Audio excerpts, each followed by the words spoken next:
दरअसल बीजेपी को अब कुछ ही देर में बीजेपी के हेडक्वार्टर्स में प्रधानमंत्री नरेंद्र मोदी पहुंचने वाले हैं और खबर यह आ रही है कि वहां पर 100 किलो जलेबी का ऑर्डर दिया गया है। तो बीजेपी वाले जलेबी खाएंगे और कांग्रेस वाले देखते रह जाएंगे। 55 का बचपन महत्वाकांक्षाएं ऐसी हावी हुई, ये मतलब अब कला में माहिर हो गए कि जीत के मुंह से हार कहां से खोज के निकालनी है। जिन्हें अटल बिहारी वाजपेयी कई बार दोहराते थे, वही अटल बिहारी वाजपेयी जिन्होंने राजधर्म का पाठ भी पढ़ाया, और वही अटल बिहारी वाजपेयी जो कश्मीरियत, जमहूरियत और इंसानियत की बात करते थे, जिसे मोदी जी की सरपरस्ती में जिसका दम घोटने का काम किया गया। और आज चर्चा सिर्फ हरियाणा पर नहीं होनी चाहिए, उस तरफ भी होनी चाहिए। अब आप संपादकीय है, सलाहकार मत बनिए। हरियाणा में आप हारे कैसे, ये बता दीजिए। गजब बेइज्जती है। संदीप जी, हम लोग पहले से ये बात कर रहे हैं और पहले दिन से कह रहे हैं, रमन भाई के हाजिर में भी कह रहे हैं कि कांग्रेस पार्टी ने ऐसा कुछ नहीं किया कि कांग्रेस को जीत मिलनी चाहिए। दोस्तों, यह video news anchor Sandeep Chaudhary और कांग्रेस की प्रवक्ता रागिनी नायक के बीच होने वाली है। और यह वीडियो तब की है जब बिहार में इलेक्शन हुए थे। रागिनी नायक संदीप चौधरी जी से तीखे तीखे सवाल करती है। बीजेपी ने तो इनको मिर्ची लगा रखी है, पता नहीं बीजेपी ने क्या कर दिया। बीजेपी के प्रति एक बात सुनने को तैयार नहीं है। ये इंडिया गठबंधन बनाया इन्होंने, फिर भी बीजेपी को नहीं हरा पाए। तो संदीप चौधरी जी ने भी इनको मीठे मीठे सवालों में घेर लिया। वीडियो बहुत मजेदार होने वाला है। बिना देरी किए चलो करते हैं वीडियो को स्टार्ट। असल बीजेपी को अब कुछ ही देर में बीजेपी के हेडक्वार्टर्स में प्रधानमंत्री नरेंद्र मोदी पहुंचने वाले हैं और खबर यह आ रही है कि वहां पर 100 किलो जलेबी का ऑर्डर दिया गया है। क्या बात कर रहे हैं? तो बीजेपी वाले जलेबी खाएंगे और कांग्रेस वाले देखते रह जाएंगे। 55 का बचपन महत्वाकांक्षाएं ऐसी हावी हुई, ये मतलब अब कला में माहिर हो गए कि जीत के मुंह से हार कहां से खोज के निकालनी है। बात तो सही है। तो संदीप जी, देखिए, जीत का सेहरा जिसके सर पर बंधा होता है, अक्सर हमें लगता है कि उसकी जुबान से निकली हर बात सही है। कुछ समय के लिए ऐसा लगता है कि जीत मिल गई तो शायद सारे पाप धुल गए, पर असल में ऐसा होता नहीं है। मैं दो बातें जल्दी से कहना चाहती हूँ, क्योंकि मुझे लग रहा है अगर मोदी जी पहुंच गए भाषण देने के लिए तो शायद कुछ समय प्रोग्राम को रोकना भी पड़ सकता है, और कुछ लोग मनोरंजन भी करवाते हैं।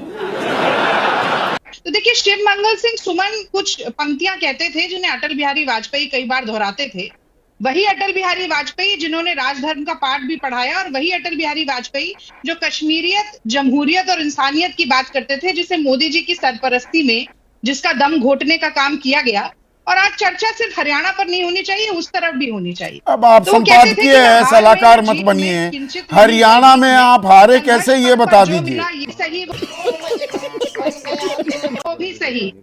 हाँ, सुनिए ना। हाँ, अरे भैया, हाँ, संदीप जी उसी पर आ रहे हो। हाँ। देखिए, फिर से कहती हूँ, न हार में न जीत में, किंचित नहीं भयभीत में, संघर्ष पथ पे जो मिला ये भी सही वो भी सही। तो देखिए, जनादेश तो सराखों पर है, लेकिन वो जनता का आदेश होना चाहिए। वोटर, आपके कार्यकर्ता तो नहीं भयभीत होने लगेंगे कि जहां जीत की आहट, साफ आहट नहीं, गूंज सुनाई देती है, आपस में सिर्फ फुटबॉल के चलते सारा खेल बिगाड़ लेते हैं कांग्रेसी। बात तो सही है। संदीप जी, आपको थोड़ा अजीब नहीं लगता कि जितने एग्जिट पोल हुए, जितने सर्वे हुए, जितने ओपिनियन पोल हुए, शौरान भाई हमारे बहुत नब्ज पकड़े हुए थे हरियाणा में लोगों की, आप इतनी अच्छी समीक्षा कर रहे थे, किसी को अंदाजा भी नहीं हुआ कांग्रेस इतनी सारी गलतियां कर रही थी। अपने पैरों पर कुल्हाड़ी नहीं, आपकी बातों से तो लगा अपने पैर ही कुल्हाड़ी पर मार रही थी। ये बड़ी अच्छी बात कही आप। कोई भाप ही नहीं पाया। ये मतलब मुझे लगता है कि ये तो क्या ये जब कलेक्टिव फेलियर था कि किसी को कुछ समझ ही नहीं आ रहा था। सारे एग्जिट पोल 350 पार बीजेपी को दिखा रहे थे, एनडीए को 400 पार दिखा रहे थे, फिर 240 पर बीजेपी सिमट जाती है, तब आप बड़ी ताली बजा रहे थे। Good question, you are a good question. You can't have your cake and eat it too. मीठा मीठा गप गप कड़वा कड़वा नहीं हो सकता। संदीप जी, अगर भारतीय जनता पार्टी, देखिए, सत्ताधारी पार्टी भी अगर ये कहेगी, सत्ताधारी पार्टी भी अगर आज ये कहे कि जम्मू कश्मीर में ठीक से चुनाव नहीं हुआ है, तो हम तो कहेंगे कि उसकी तफ्तीश करिए, कोई दिक्कत नहीं है। लेकिन अगर महेंद्रगढ़ से, हिसार से, पानीपत से ईवीएम को लेकर कुछ शिकायतें आई हैं, तो क्या हमें उस पर सवाल भी नहीं उठाना चाहिए? मैं तो ये पूछना चाहता हूं। कुछ ऐसी ईवीएम अगर पाई जाती है जिनमें 99% बैटरी मिल जाती है, और वहां हम सारे चुनाव हारते हुए, हिसार में तो आपने देखा कि किस तरीके से कांग्रेस की दुर्गति हुई। अच्छा, मुझे तो क्या हमें उस पर सवाल नहीं पूछना चाहिए? नहीं, और आज सवाल जयराम सवाल रमेश जी और पूछने का पवन सबको खेड़ा हक जी ने ये बात है, कही और आप साफ अपने बोलते अपने कि सवाल हमें नहीं पूछिए। लगता है एक मिनट कि रागिनी, इतना एक कॉमन सेंस की बात, जाए, एक कॉमन सेंसिकल बात आपसे पूछना चाहूंगा, सुनिए ना रागिनी। मतलब बीजेपी अगर ईवीएम का खेल कर सकती है तो BJP must have gone mad, दिमाग से पैदल हो गई होगी जून 4 को। अगर वो ईवीएम का खेल कर सकती है 240 सीटें अपनी क्यों रखेगी? अरे बाप रे, ये तो धोती खोल रहा है। 33 सीटें क्यों करवाएगी यूपी में? ये फिर वही कन्वीनियंट राजनीति कर रहे हैं क्या? और जो दिक्कत हुई, जो शैलजा और भूपेंद्र सिंह हुड्डा में जूत बाजे, आप उनको इग्नोर कर रही हैं क्या?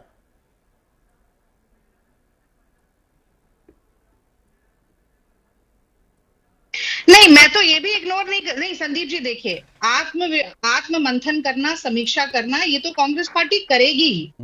और आपने कई चीजें गिनवाई, मैं उसमें कुछ और भी जोड़ देती हूँ। संगठनात्मक तौर पर कांग्रेस पार्टी में क्यों पदाधिकारी नियुक्त नहीं किए गए थे बहुत सालों से, मुझे लगता है इस पर विचार करना चाहिए।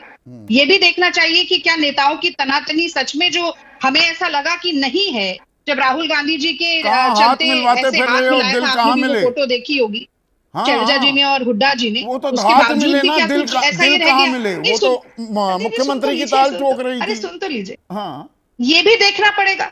लेकिन हम क्या ये भी हम इग्नोर कर सकते हैं क्या कि जो जूत बाजने की बात आप कर रहे हैं, तूती की बजाय जो जूती बज रही थी, वो तो भारतीय जनता पार्टी में भी बज रही थी। राव इंद्रजीत, अनिल विज, खट्टर, नायब सिंह सैनी, आपने तो खुद ये बात कही कि चरम पे लगभग देश से 4 गुना ज्यादा बेरोजगारी हरियाणा में थी, हमने मुद्दे को उठाया।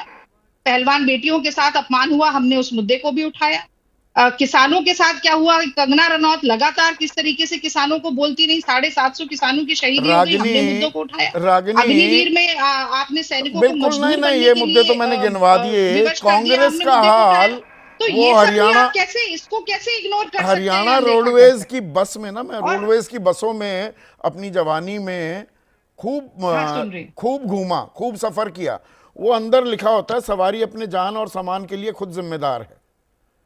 तो हरियाणा रोडवेज जैसा हाल हो गया है कांग्रेस पार्टी का। नेता और कार्यकर्ता वो अपने जान सामान के लिए, अपनी हार जीत के लिए खुद ही जिम्मेदार है, हर कोई अपने घर में बैठा रहे। तू समझा? हाँ।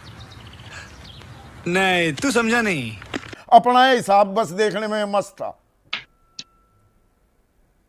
नहीं संदीप जी, आज अगर मैं ये कहूं कि हमने ईमानदारी से एक अच्छा चुनाव नहीं लड़ा, एकजुट होकर चुनाव नहीं लड़ा, और हम पूरी तरीके से एक डिवाइडेड हाउस थे या इतर बितर बिखरे हुए थे, मुझे लगता है कि वो सही समीक्षा या सही विश्लेषण नहीं होगा। अच्छा। कांग्रेस पार्टी ने, केंद्रीय नेतृत्व ने भी और क्षेत्रीय नेतृत्व ने भी मिलकर अच्छे से, मजबूती से और जमीनी, चलिए आपकी बात को फेस वैल्यू पर ले लेता हूं।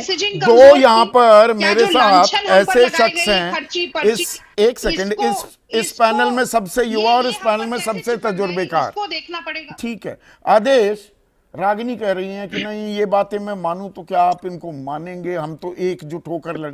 कांग्रेस एकजुट होकर लड़ी, कोई महत्वाकांक्षा नहीं थी क्या था? अंदर भी है रविंद्र शोरान, अनप्रेसिडेंटेड है, इतिहास रचा है बीजेपी ने, इसे नकारा नहीं जा सकता। और ये बड़ी अच्छी बात कही आप।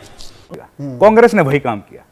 हरियाणा के लोगों ने पूरा मटका भर के इनके सिर पे रखा कि जाके जीत के आओ, सरकार बनाओ। इन्होंने आधा पानी गिरा दिया, अपने कपड़े खराब कर लिए और पानी घर तक पहुंचा भी नहीं। इनकी हालत हुई वो। सब कुछ, सारे मुद्दे इनको दिए, हर मुद्दा इनको प्लेट में सजा के दिया, इनको खीर बना के दी, इन्होंने उसमें रेत डाला। पर ये कहना कि मतलब ये इसका मोटा मोटा खाका ये बनता है कि भाई ये चुनाव बीजेपी नहीं जीती, कांग्रेस हार गई, पर ये भी आधी अधूरी कहानी हो जाएगी। एक सेकंड बोलूंगा संदीप जी, हम लोग पहले से ये बात कह रहे हैं और पहले दिन से कह रहे हैं, रमन भाई की हाजिरी में भी कह रहे हैं कि कांग्रेस पार्टी ने ऐसा कुछ नहीं किया कि कांग्रेस को जीत मिलनी चाहिए। सॉरी, मजा आया।